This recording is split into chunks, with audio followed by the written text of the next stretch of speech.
तक में आपका स्वागत है। मुहावरों की एक अपनी दुनिया होती है और उसके जरिए निशाने बाखूबी साधे जाते हैं। एक मुहावरा आज हमने भी गढ़ लिया। इस देश के भीतर जो हो रहा है लिखना पड़ा, जिसकी लाठी उसकी भैंस।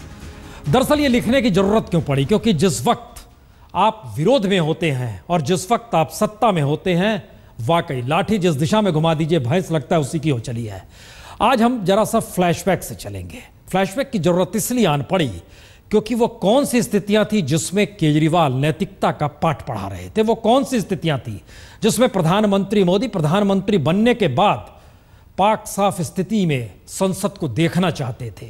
दरअसल देश की त्रासदी सबसे बड़ी यही है कि देश में जिसने भी दाग पर सवाल उठाए वह लोकप्रिय हो जाता है, लेकिन सत्ता में आने के बाद वो दाग दाग नहीं रहते क्या? आइए आज एक रिपोर्ट से शुरुआत करेंगे और कई रिपोर्ट आपको दिखाएंगे, लेकिन सबसे पहले एक रिपोर्ट जो दिल्ली से लेकर समूचे देश को कटघरे में खड़ा कर देती है। दिल्ली के सीएम केजरीवाल के मंत्री और विधायक कटघरे में हैं। मंत्री पर फर्जी डिग्री का आरोप है तो 5 विधायकों पर मारपीट, गुंडागर्दी, दंगा और अपहरण सरीखी धाराएं दर्ज हैं। जाहिर है दिल्ली में आम आदमी पार्टी की सरकार जिन सवालों को उठाते हुए सत्ता तक पहुंची, उसमें जब उसके अपने मंत्री और विधायक कटघरे में हैं तो फिर दिल्ली के सीएम का जवाब यह हो सकता है कि उनके विधायकों के खिलाफ दिल्ली पुलिस ने जानबूझकर एफआईआर दर्ज की क्योंकि वो तो उसके मातहत काम करते ही नहीं। या फिर जवाब यह भी हो सकता है कि देश की संसद के भीतर ही जब दागियों की भरमार है तो फिर दिल्ली सरकार को कटघरे में खड़ा करने का मतलब क्या है? पूरे देश के लोग असल में सत्ता दागदार होकर भी दागी नहीं होती, क्योंकि संसद ही नहीं देश के कमोवेश हर विधानसभा की हालत यही है कि वहां दागियों की वाकई भरमार है। लेकिन कोई कहता है उसे राजनीतिक तौर पर फंसाया गया तो कोई कहता है मुकदमा ही फर्जी है। अब कहे कोई कुछ भी, लेकिन देश का सच है कितना खतरनाक यह भी देख लीजिए। नेशनल इलेक्शन वॉच के मातहत एडीआर की रिपोर्ट के मुताबिक मौजूदा संसद में 543 सांसदों में से 185 सांसद दागी हैं, यानी 34% सांसदों के खिलाफ आपराधिक या भ्रष्टाचार के मामले दर्ज हैं। इसी तरह राज्यसभा के 232 सांसदों में से 40 दागी हैं। भारत हो गया। यानी दागियों को लेकर जो सवाल केजरीवाल मनमोहन सरकार के कैबिनेट मंत्रियों को लेकर उठाते हुए जंतर मंतर पर आंदोलन करते एक वक्त नजर आते थे, और राजनीति में आकर सिस्टम को साफ करने का उन्होंने जो वादा किया उसमें कोई सुधार तो नहीं हुआ। उल्टे दिल्ली की सत्ता में वो आकर खड़े हो गए और इन सब के बीच दिल्ली सरकार भी उसी हमाम में खड़ी नजर आ रही है। फिर ऐसा भी नहीं है कि दिल्ली विधानसभा में ही दागी है। नेशनल इलेक्शन वॉच की रिपोर्ट बताती है कि देश के 13 राज्यों की सरकारों के 194 मंत्रियों में से 44 दागी हैं, और देश के तमाम विधायकों का जिक्र करें तो इस देश में कुल 4032 विधायकों में से 1258 विधायक दागी हैं। यानी देश के 36% विधायकों के खिलाफ आपराधिक और भ्रष्टाचार के मामले दर्ज हैं। तो सवाल यह चला है कि सुप्रीम कोर्ट ने 8 महीने पहले ही तो तमाम दागियों के खिलाफ मुकदमों को साल भर के भीतर निपटाने का जिक्र किया था। सुप्रीम कोर्ट ने तो यह भी कहा था कि प्रधानमंत्री समेत देश के तमाम मुख्यमंत्रियों को अपने मंत्रिमंडल में तो कम से कम दागियों को नहीं रखना चाहिए। लेकिन हालात तो बद से बदतर होते चले जा रहे हैं, और यह सब सरकार में शामिल दागियों के होने से समझा जा सकता है, चाहे वो केंद्र में मोदी सरकार हो या देश के तमाम राज्यों की सरकारें। दागियों की फहरिस्त हर जगह है। दरअसल ये स्थिति इसलिए कहीं त्रासदीदायक है कि मौजूदा वक्त में जो नेशनल इलेक्शन वॉच है उसकी जो रिपोर्ट बतलाती है उसकी एक तस्वीर देख लीजिए। मोदी सरकार में 64 मंत्री हैं, उस 64 में से भी दागियों की स्थिति में 20 दागी मंत्रिमंडल में शामिल है। उसके बाद देखिए क्या स्थिति है। बीजेपी के 281 सांसदों में से 97 दागी है, 97। कांग्रेस के 44 सांसदों में से 8 दागी हैं। शिवसेना के 18 सांसदों में से 15 दागी हैं। किसी पर भ्रष्टाचार का मसला, किसी पर आपराधिक मामला। तृणमूल के 33 में से 7 दागी सांसद हैं। टीडीपी के 16 सांसदों में से 6 दागी हैं। यह फहरिस्त दरअसल टॉप 10 में अगर चल रही है तो टीआरएस के 11 में से 5 सांसद दागी हैं। सीपीएम के 9 सांसदों में 5 दागी हैं। बिहार में आइएगा तो आरजेडी के सभी 4 सांसद दागी हैं, 4 ही सांसद और चारों दागी हैं। एलजेपी के 6 में से 4 सांसद दागी हैं, जो सरकार में 7 खड़ी है। इन सब के बीच नीतीश कुमार की पार्टी के 2 सांसद, उसमें से 1 दागी। ये एक स्थिति बतलाती है कि किन स्थितियों में देश कहां पर टिका है। अब इसके आगे का सवाल है कि संसद के भीतर हर कोई जनता से खुद को जुड़ा हुआ दिखाने के लिए और खासतौर से किसानों को लेकर जो नए नए राग अपनाए जा रहे हैं और जिस जोश के साथ बोला जा रहा है। राहुल गांधी कहते हैं प्रधानमंत्री देश में टूर पर आए हैं। स्मृति जी कहती हैं कि जी नहीं, आप ड्रामा कर रहे हैं। और रामविलास पासवान बता रहे हैं कि एक एक दाने पर हमारा ध्यान है। इस देश का सच क्या है? इस देश का सच दरअसल संसद के भीतर का यह हंगामा है, या हंगामा करके सत्ता मिलने के बाद फिर पुराने सुर में लौट आना है क्या स्थिति? यह स्थिति आज की नहीं है। नेहरू से लेकर नरेंद्र मोदी तक की स्थिति देख लीजिए। सत्ता में आने से पहले कौन क्या कहता है और सत्ता पाने के बाद कौन किस दिशा में चला जाता है।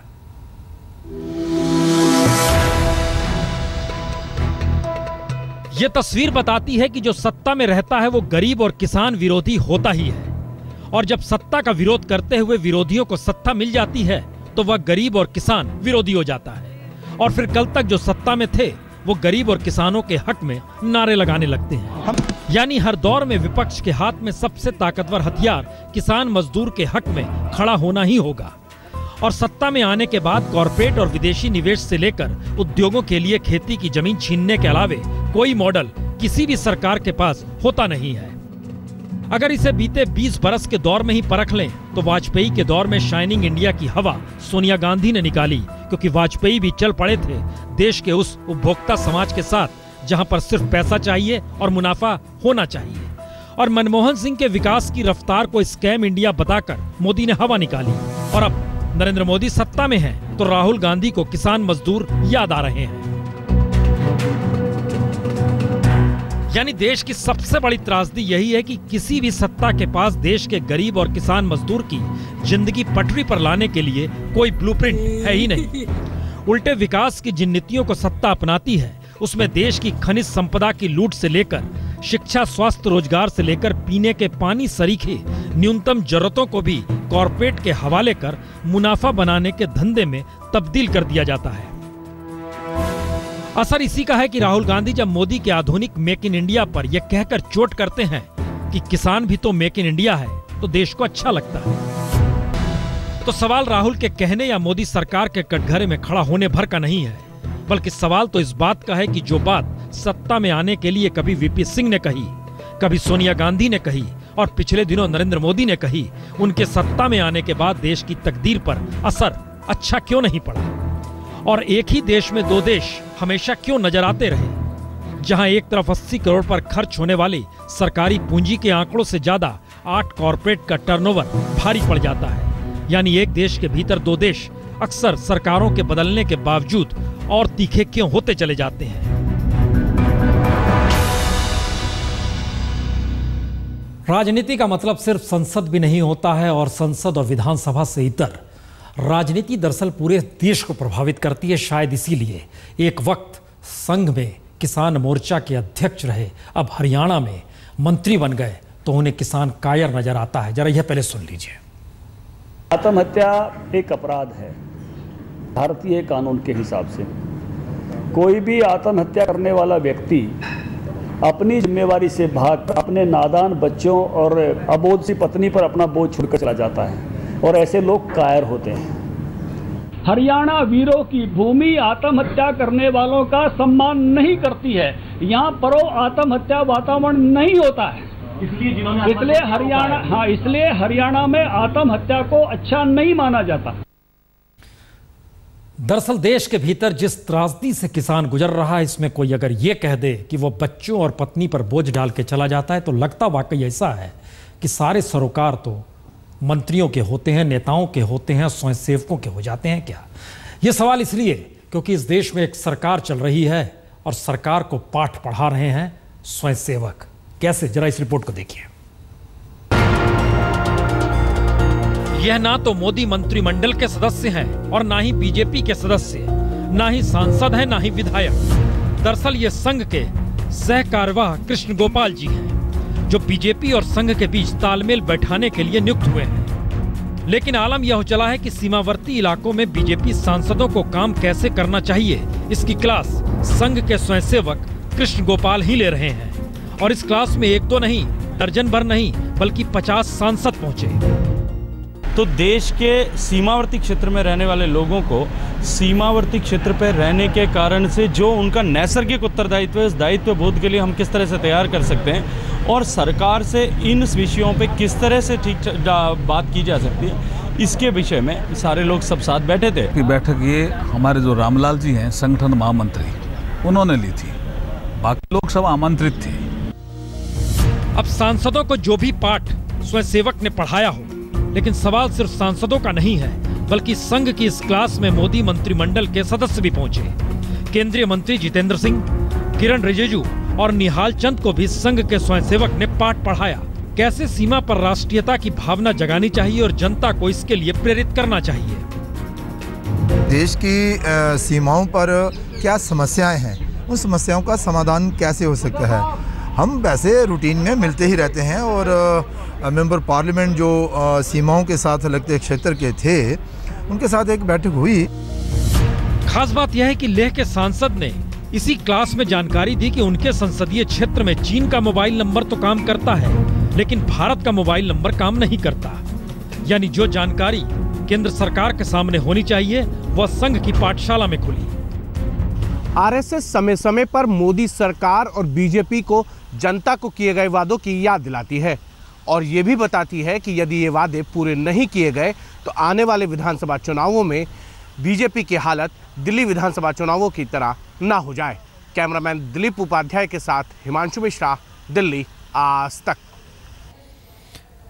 दरअसल यह भी अजीबोगरीब क्लास थी। उस क्लास में बता रहे थे लेह के सांसद कि हमारे यहाँ तो मोबाइल काम हमारे ही देश का नहीं करता, चीन का करता है। और उस क्लास में देश के गृह राज्य मंत्री भी मौजूद थे, लेकिन पाठ संघ के स्वयंसेवक पढ़ा रहे थे। बहरहाल इन सब से इतर झारखंड में भी स्वयंसेवकों की ही सरकार आ गई है, मुख्यमंत्री रघुवर दास। लेकिन सवाल है, झारखंड में जमीन मिल नहीं रही तो एक दो नहीं बल्कि 13 योजनाएं रद्द हो गई हैं। और योजनाओं की फेरिस्त में स्क्रीन पर आप देखिए, नजर आएंगे कि दरअसल एक दो नहीं 13 योजनाएं रद्द कर दी गई है, जमीन मिली नहीं। और ये योजनाएं अगर रद्द हुई हैं तो ये नई स्थिति बतलाती है कि फिर विकास का रास्ता कैसे बनेगा, किस रूप में बनेगा, इसका कोई ब्लूप्रिंट होना चाहिए नहीं होना चाहिए। हालांकि 8 लोगों के खिलाफ चार्जशीट भी दाखिल की गई है। 12 इन सब से इतर संसद के भीतर जितना हंगामा जिस रूप में होता है उसमें व्यवस्था इसकी भी की गई कि कम से कम हंगामा कम हो, तनाव में सांसद ना रहें, खामोशी से बात कर लें, सारी बात देश सुन ले। रिपोर्ट क्या है जरा देख लीजिए, समझ जाइएगा। दरअसल सांसद वहां से गायब थे। पहले दिन मेरे ख्याल से 55 कुछ आए थे और दूसरे दिन थोड़ा कम हो गए, 40-42। खास बात ये है कि इंटरनेशनल योग दिवस यानी 21 जून के मद्देनजर बाकायदा प्रतीक चिन्ह जारी किया गया और आयोजन करने वाले मंत्री ने पहले कहा था कि योग शिविर के बाद संसद में हंगामा कम होगा, लेकिन अब सांसद पहुंच ही नहीं रहे हैं, तो फिर आज उनकी टोन भी बदल गई। जब मन में जब परिवर्तन होगा, दिमाग में जब परिवर्तन होगा, तभी अपना व्यवहार भी, सभी का व्यवहार भी ठीक तरह से होगा और योग ही उसका समाधान है। ये तो ये था कि यदि योगा सब टेंशन दूर करता है और ये करने के लिए हमने एक उपाय अच्छा किया था। दावा था कि एमपी से गुस्सा कम होगा, योगा करेंगे, लेकिन नहीं, दावा तो नहीं था, ये हमारा एक प्रयास था बस। तो योग का रास्ता चाहे भारत दिखाए, लेकिन अभी सांसद योग के रास्ते पर चलने को तैयार नहीं है। लगता है सांसदों को योग सीखने में कुछ रुचि ज्यादा नहीं है। योग शिविर शुरू हुए कुछ दिन हो चुके हैं, लेकिन यहाँ पर सांसदों की संख्या बहुत ही कम नजर आ रही है। कैमरा पर्सन अविनाश हेलन के साथ अनुजैन रोहतगी, दिल्ली, आज तक। तो राहुल गांधी कभी संसद के भीतर, कभी केदारनाथ और उसके बाद पंजाब और अब नागपुर पहुंच चुके हैं। कल विदर्भ की गलियों में घूमेंगे। गलियां वहीं जो किसानों के लिए मरघट बन चुकी है। किसानों के परिवारों से मिलेंगे क्योंकि किसान तो खुदकुशी कर चुके हैं। हमारे सहयोगी मधुरेश वहां उस जगह पहुंच चुके हैं। मधुरेश, आप हैं कहां पर इस वक्त?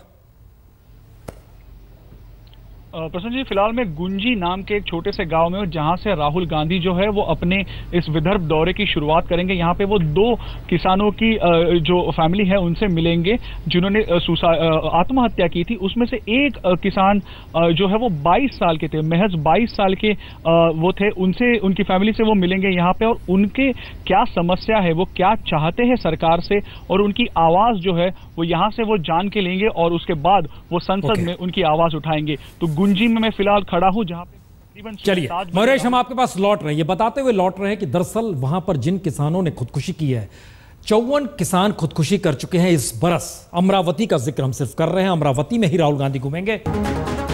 संसद में प्रधानमंत्री को देश के टूर पर आकर पंजाब जाने की नसीहत देने के बाद खुद नागपुर अब से कुछ देर पहले राहुल गांधी पहुंच चुके हैं। राहुल गांधी कल सुबह निकलेंगे, 145 किलोमीटर दूर नागपुर से अमरावती पहुंचेंगे। वहां पर लगभग 15 किलोमीटर पैदल भी चलेंगे, किसानों से मुलाकात करेंगे, उन किसानों के परिवारों से मुलाकात करेंगे जो खुदकुशी कर चुके हैं। 9 परिवार को चुना गया है।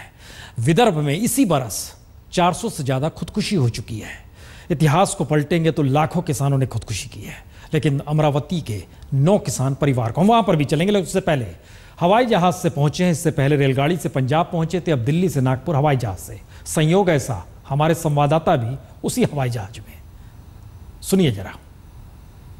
ये 29 अप्रैल की दिल्ली से नागपुर की फ्लाइट है और इसमें खास मेहमान है कांग्रेस के उपाध्यक्ष यानी राहुल गांधी। 13C जो कि एग्जिट गेट, जो सेफ एग्जिट गेट होता है, वहाँ पर की सीट में राहुल गांधी बैठे हुए हैं। और मैं आपको बता दूं कि राहुल गांधी एक आम यात्री की तरह यहाँ पर आए और जब वो गेट में चढ़ रहे थे तो बहुत देर तक उनको लाइन लगाकर इंतज़ार करना पड़ा। राहुल गांधी ने पूरा इंतज़ार किया और उसके बाद जाकर के अपनी सीट पर बैठे। आप कह सकते हैं कि पहले एक दिन पहले आम आदमी की तरह रेल यात्रा जनरल टिकट पर, और उसके बाद एक आम रेल यात्री की तरह ट्रेन के बाद जहाज़ की यात्रा। तो राहुल गांधी आत्मचिंतन के बाद खुद को दिखा रहे हैं कि काफ़ी बदल गए हैं और हिंदुस्तान की सियासत में एक अपना नया रोल निभाना चाहते हैं।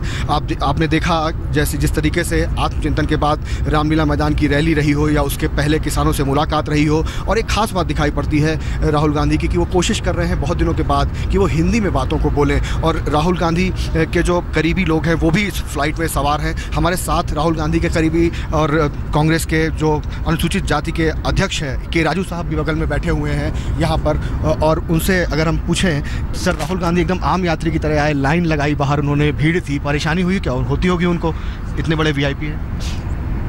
He has always been a simple person, so I think he likes to be with the common people, understand their problems. So what?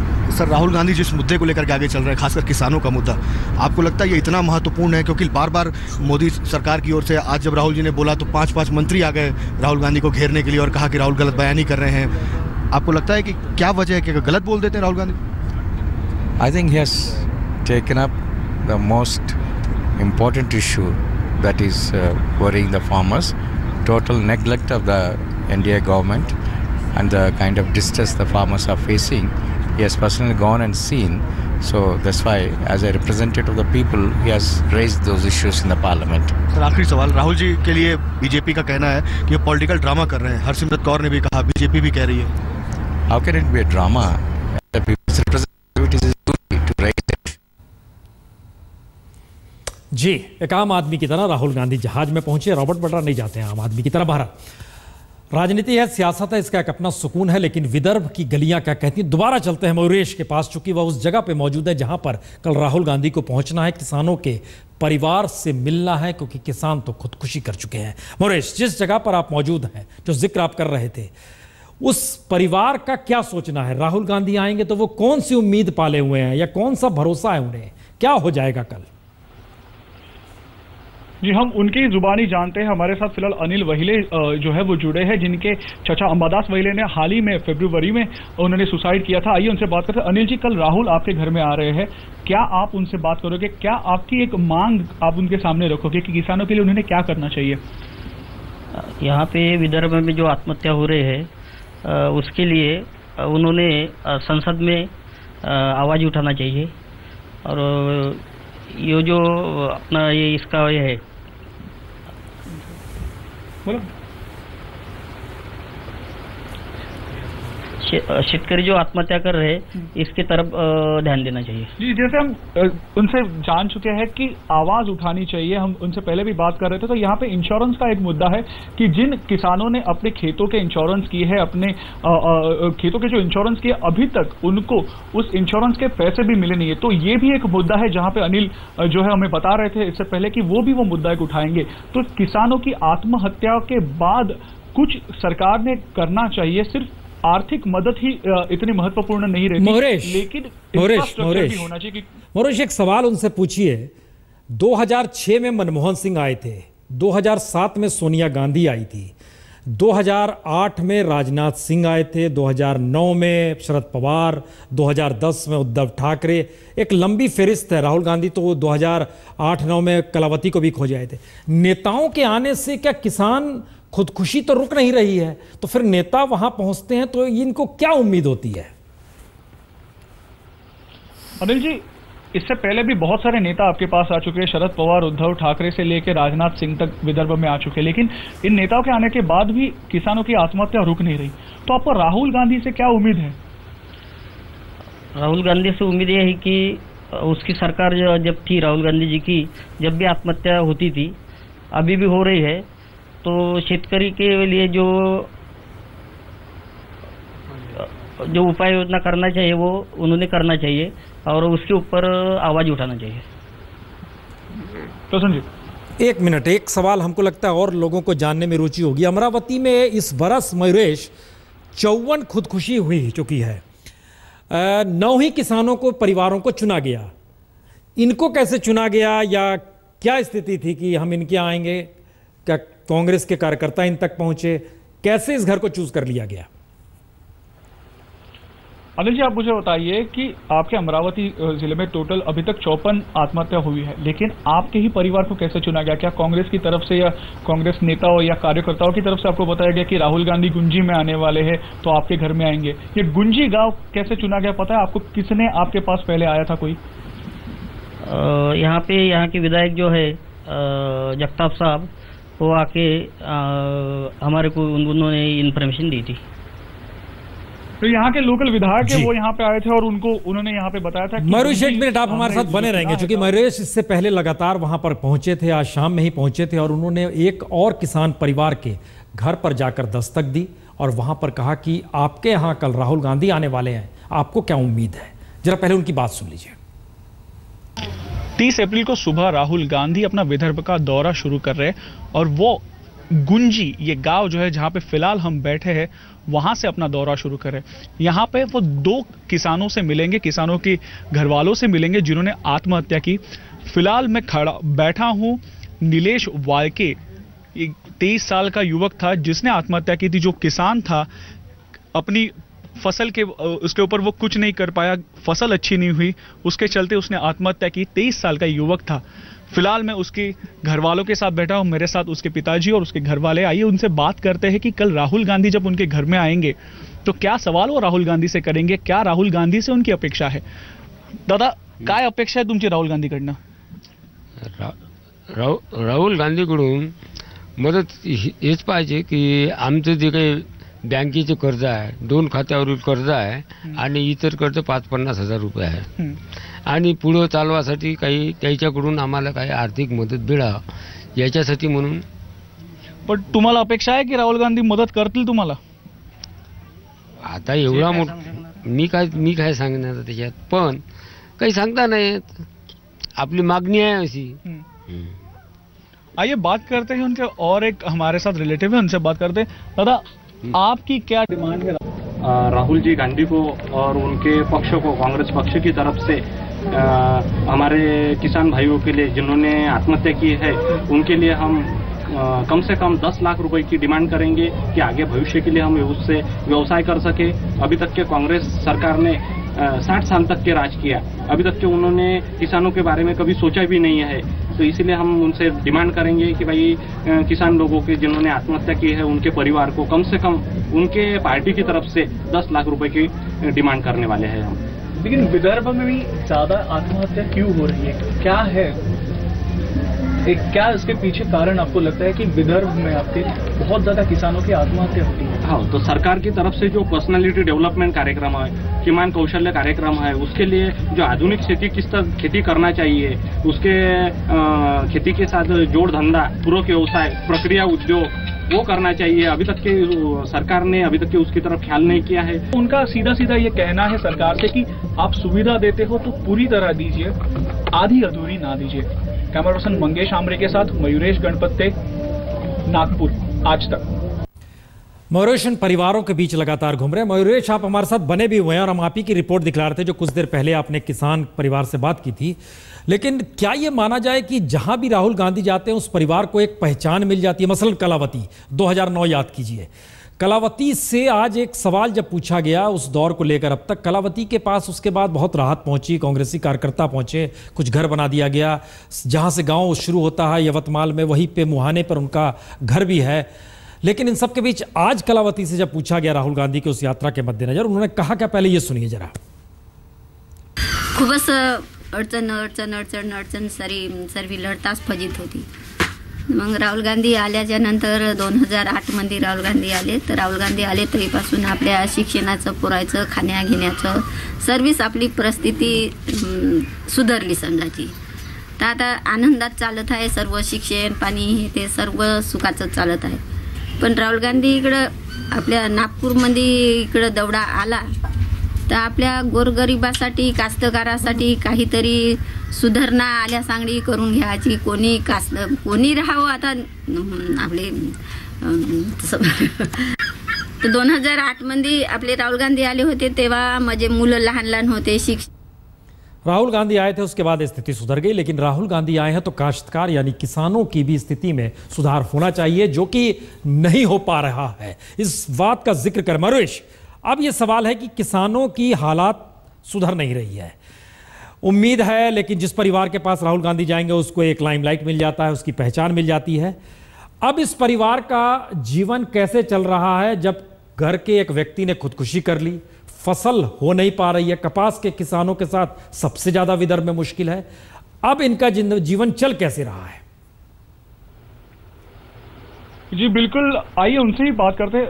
आपके घर में आपके अंकल ने जो है आत्महत्या कर दी, फिर अभी आपका जीवन कैसे चल रहा है? क्योंकि खेती ही एक आपका जो मुख्य व्यवसाय है, फिलहाल कैसे आपका जीवन चल रहा है? कितना कठिन जा रहा है या अच्छे तरह से चलता है? बहुत कठिन जा रहा है, जीना बहुत कठिन जा रहा है। रिलेटिव से कुछ पैसे उधार लेके हमारा अभी जो जीवन है वो हम चला रहे हैं। जी, इन्होंने रिलेटिव से पैसे लिए, लेकिन इससे पहले जब इन्होंने जानकारी दी तो इतना इन्होंने कहा था कि इनके जो चाचा है उन्होंने अपनी बेटी की शादी के लिए भी कर्जा लिया था अपने रिलेटिव से, और बैंक से भी इन्होंने कर्जा लिया अपने जो खेत के लिए। तो फिलहाल हमने सुना कि जीवन जो है उनका कठिन जा रहा है, क्योंकि खेती ही मुख्य व्यवसाय है और जो करने वाला एक कर्ता पुरुष जिसको हम कहते हैं मराठी में, वो ही नहीं रहा। तो इसके लिए इनके सर के ऊपर का जो एक आसमान है वो ही उजड़ गया है। लेकिन धीरे धीरे हौले हौले वो कहीं ना कहीं पूरी अपनी जो मेहनत है वो लगा रहे हैं, हर एक क्षण को समेट रहे हैं, जिससे इनकी पूरी जो जीवन वाहिनी है वो वापस अपने ट्रैक पे आ जाए। कोई नोटिस तो बैंक ने नहीं दिया है ना?